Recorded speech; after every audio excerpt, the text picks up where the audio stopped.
Bonaparte. Most think of Napoleon, but his great-grandniece Marie taught us much about female sexual dysfunction.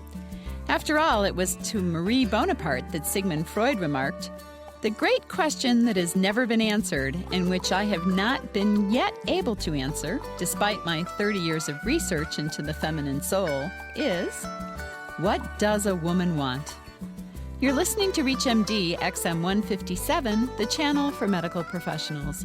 Welcome to the Clinicians Roundtable. I'm Dr. Leslie Lundt, your host, and with me today is Mary Roach. Mary is the acclaimed author of Bonk, The Curious Coupling of Science and Sex. She has a storied career as a science writer, including being a columnist at Salon.com and a contributing editor at the science magazine Discover. Welcome to ReachMD, Mary. Thank you. Mary, I have to begin by saying I learned a lot about all sorts of things, sex and science, in your book, Bonk. And most of the things I learned, I didn't know that I didn't even know them. Is this a common response to your readers? Absolutely, and it applies to me as well. I would be looking through some journal article or some old book, and I'm constantly stopping, going, no, they did what? I was reading it on a plane. I kept elbowing my husband, "You're not going to believe this one." So we were fighting over your book at one point. Oh, I love to hear that. Let's move on to the topic for our segment today, female sexual dysfunction. Tell us about Marie Bonaparte. Marie Bonaparte, she was a woman of means. She was a princess, in fact. She was married to a Prince George of Greece, and she had sort of a side interest in sexuality, and she got interested in female sexuality because she herself was unable to have an orgasm during intercourse, and she felt that she was missing out on a great deal and wanted to understand why this was the case. And she suspected it had to do with the distance between the clitoris and the vagina. And she actually interviewed, I think it was over 200 women, and took measurements on them and found a correlation between the distance between the two and the ease with which the woman could have an orgasm during missionary position intercourse. So she then published a paper on this. And this was in the late teens, early 1920s. She actually became so convinced that she'd figured it out. She knew a physician, Joseph Halban, and she, along with him, they devised a surgery. She actually had her own clitoris moved closer to her vagina, surgically, the tip of it, which is a pretty extreme tactic. And sadly, it's not effective. She actually had the surgery done twice. And it's kind of a sad story. You just wanted to take her aside and say, "Marie, try another position." Yeah, it's hard to imagine. Try a vibrator. So was this done on other women, this procedure, besides Marie Bonaparte? It was done on a handful of others, and there were a couple patients who supposedly it was helpful.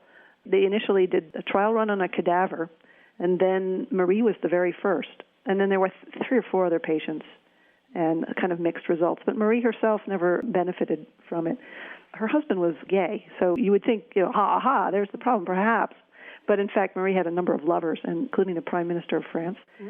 And she had this problem with all of them, so she became convinced that it was because of her being what she called a teleclitoridienne, which translates loosely to she of the distant clitoris. Did she become a psychoanalyst before or after this surgery? After, and that's why she had to do some backpedaling, because in Freudian theory, vaginal intercourse and vaginal orgasm are the pinnacle of femininity. You're supposed to move away from clitoral sexual satisfaction and become more fully feminized.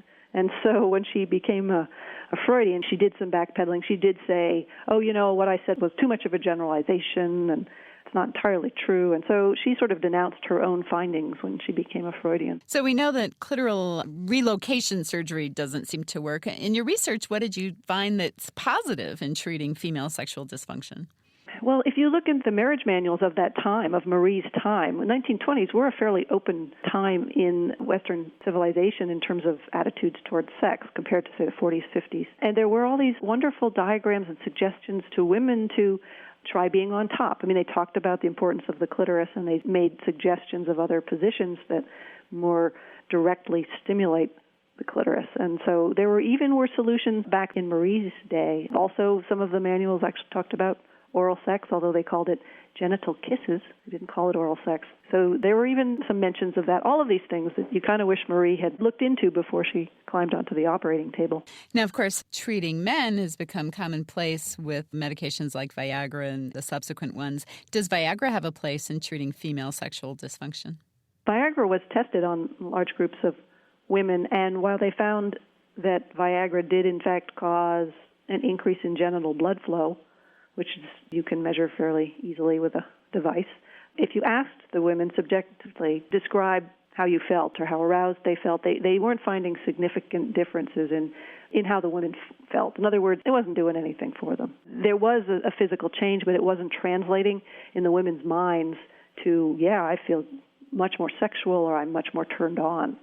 So they abandoned the effort to market Viagra to women. If you're new to our channel, you're listening to the Clinicians Roundtable on ReachMD XM 157, the channel for medical professionals. I'm Dr. Leslie Lundt, your host, and with me today is author Mary Roach. We're discussing female sexual dysfunction. Mary, in your travels, talking to all the sex researchers around the country and the world, really, did you find anything that does seem to help women in our era? Yeah, female sexual dysfunction is kind of a broad term, and it tends to get broken down into female sexual arousal disorder, which is women who have trouble feeling aroused. Then there's female sexual desire, hypoactive sexual desire, which is essentially low libido. Women who just aren't in the mood, don't think about sex, don't really crave sex. There's not the desire to have sex. Then the arousal disorder is, well, I want to have sex, but I don't really get turned on. And then there's orgasmic disorder. So there's this whole array of things that fall into the umbrella female sexual dysfunction. So you kind of have to look at them all separately. And where the most research is going on right now is with libido, sexual desire, particularly in postmenopausal women. There is, of course, testosterone, which, very small doses of testosterone do boost libido, but the Intrinsa, the patch that was almost set to go, the Food and Drug Administration wanted more safety data. So there's a testosterone patch available in Europe, but not here in the United States. But I think often doctors will prescribe testosterone. You can go to a compounder, use small amounts of testosterone to treat low libido. But then there's a whole bunch of drugs that are sort of in the pipeline being tested. Not drugs like Viagra that deal with blood flow, but more dealing with the central nervous system and having a more direct effect on desire and mood. So that's where a lot of the money is right now. Now, you mentioned in your book, Bonk, for treating female orgasmic dysfunction that there's a kind of an expensive gizmo, a clitoral pump? Yeah, there's a device called the Eros clitoral therapy device, and yeah, it's about $400. And the idea is that it's a suction device. There's a bit of a vibration factor as well, and it fits over the clitoris and it sort of sucks blood into the clitoris. And I was unclear. I called them up and I said, is the idea here that going to change long-term the physiology of the clitoris, or is it just sort of getting women more, getting more blood into the clitoris right before they have sex? I mean, are we treating individual acts of sex, or are you trying to change the woman's physiology? And they said, no, they thought that possibly just pulling more blood into the area, getting more blood into the area was helpful, which led me to say, well, what's wrong with an ordinary vibrator or your finger? Because when you're sexually aroused, that's what you're bringing more blood into the genitals. So it wasn't entirely clear to me why you would need to purchase a $400 device. One answer I was given was that, well, for some women who are uncomfortable buying a vibrator, to have a medical prescription and to think of it as a medical solution makes them more comfortable. So, fair enough. Yeah, although I see it's for sale on Amazon.com. So you can buy it anonymously, yeah. It was an interesting approach. There are studies, I'd go into it in more detail in Bonk, but there are studies that they've done that suggest that it's helpful. And I said to one of the people doing these studies, has anyone ever done a study looking at whether masturbating once a day would make women have orgasms more easily or get aroused more easily? Has anybody looked at that? And they said, that's a great idea. And I said, well, why don't you do it? She said, are you kidding? Try to get funding for a study that looks at the health benefits of masturbation? I don't think so. So what's new in the area of sex research? Most of what's going on has to do with pharmaceutical solutions. Sadly, there aren't too many people doing the straight-on physiological work that used to happen more in the 60s and 70s. For one thing, a lot of stuff has been figured out.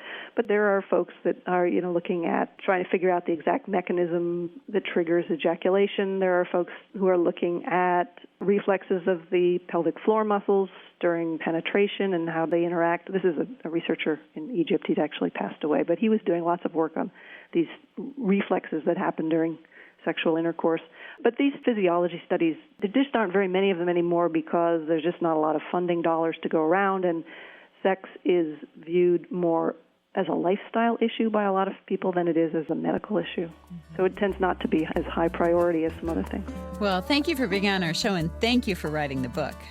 Oh, you're very, very welcome. Thanks for having me on. We've been speaking with Mary Roach, the author of Bonk, The Curious Coupling of Science and Sex. Today we've been talking about female sexual dysfunction. I'm Dr. Leslie Lundt, and you've been listening to the Clinicians Roundtable on ReachMD XM 157, the channel for medical professionals. To listen to our on-demand library, visit us at reachmd.com. If you register with the promo code RADIO, you will receive 6 months of free streaming for your home or your office. If you have comments or suggestions, questions, or ideas for future shows, call us at 888-MD XM 157. Thank you for listening.